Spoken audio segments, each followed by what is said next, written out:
Well, welcome back to the second episode of Purmotion Uncovered. We're going to be talking about the difference between conventional training and pure training. I'm going to try to condense this as much as possible. I mean, this could be a huge, long topic, but again, I just want to give you the main topics. All right. So when it comes to conventional training, you have to go back maybe 50 years ago. That's really when it started. Back in the 1970s or so, when gyms started popping out, and it was more of a copy-paste system. What do I mean by that? Well, people wanted to be strong, so they were looking around. What's strong? What individuals look strong? So they look at bodybuilding, for instance. The Arnold Schwarzeneggers and those guys. Great guys, and they look big, huge. So the fitness people basically they say, okay, let's copy and paste, bodybuilding principles, protocols, and incorporate that into the fitness environment. Okay, and then in the sports arena, coaches were more looking at strength and explosiveness. But you know what? It was hard to really bring so many different machines in their gym. So they look at the sport of powerlifting and Olympic lifting. Why? Because the guys looks big, huge, jacked up, and explosive. So again, copy paste, okay, into a athletic performance program. So then over the years, there was this doctor, Kenneth Cooper, and he said, well, we also need some cardio. So he brought the idea of, buying a pair of shoes and start running. Okay. By the way, it should be here. I didn't put it there, but weightlifting, bodybuilding, cardio, and then over the last 20 years or so, noticing that there were some gaps. Some proponents of functional training came to the fitness arena, motivated pretty much by clinicians, and they said, well, we need to train more like live movements, real, purpose-based type training. But functional training today has become so many things. There's a perception that functional training you cannot load because you work so much on stability, mobility. Some other proponents of functional training, they claim that it's about performing, barbell movement like overhead press and squats. They claim those are, movement that are primitive, and are ingrained in our DNA, which is somewhat true, but not with the barbell. Okay, and again, that's a long topic of conversation.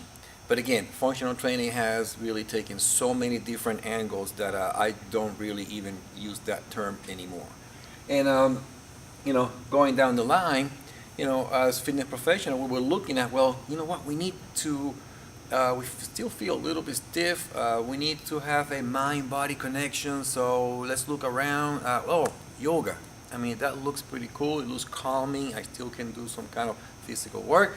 So copy paste, and the same thing with Pilates.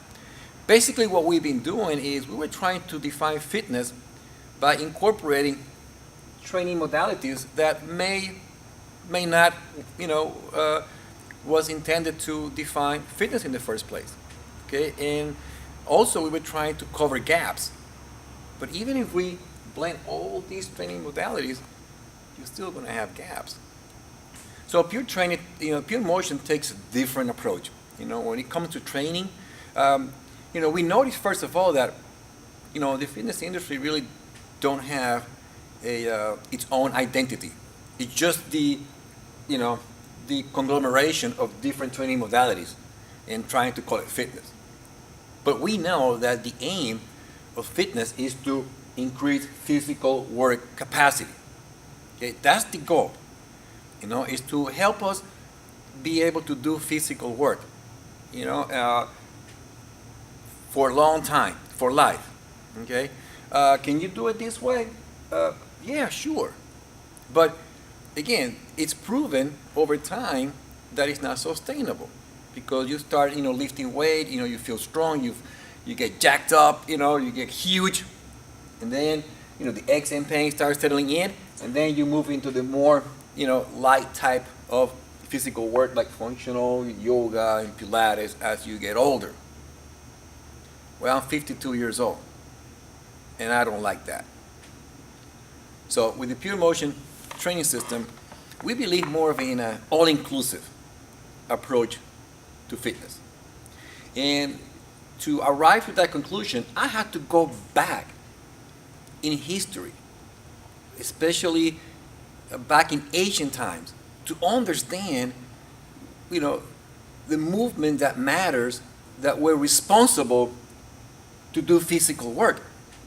And I studied different civilizations, empires, like the Mongolian, the Chinese Empire, the Aztec, Mayas, Greeks, Roman.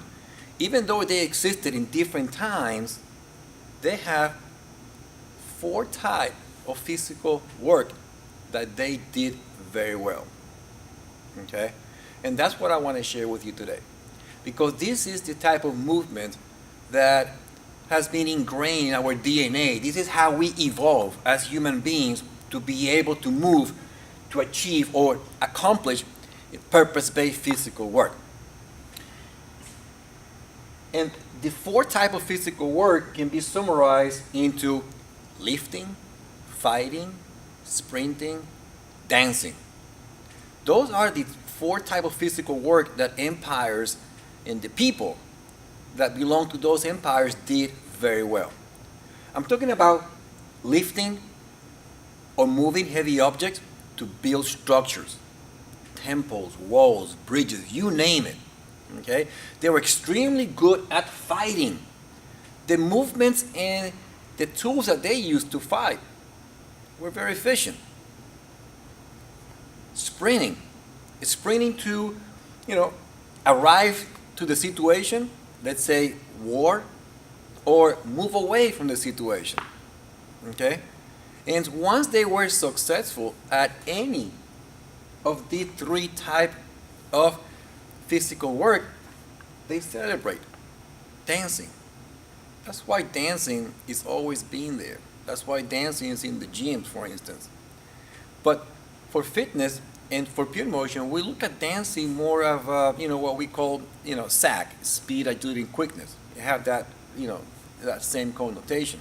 Okay, so looking at the movements that are not barbell specific, but you still need to perform some kind of lifting movement. That's what we do, and those are we look at movement that we can not only we can do body weight type movement, but those same body weight movement we can add external loads with the proper tool to ensure proper joint alignment to be able to get strong and stay strong regardless of age. Okay, regardless of age, also being able to perform fighting rooted movements that allow you to be supple. Okay, so allow you to move in different direction, in different what we call different orbits. Okay, that was and still necessary, and it's part of how we evolve. Okay, sprinting is not just for the young. Sprinting is, again, it's a movement that is ingrained in our DNA, and just because we get older doesn't mean that we should stop sprinting. Okay? And just because you get older also doesn't mean that you stop moving in multiple directions, like dancing, for instance.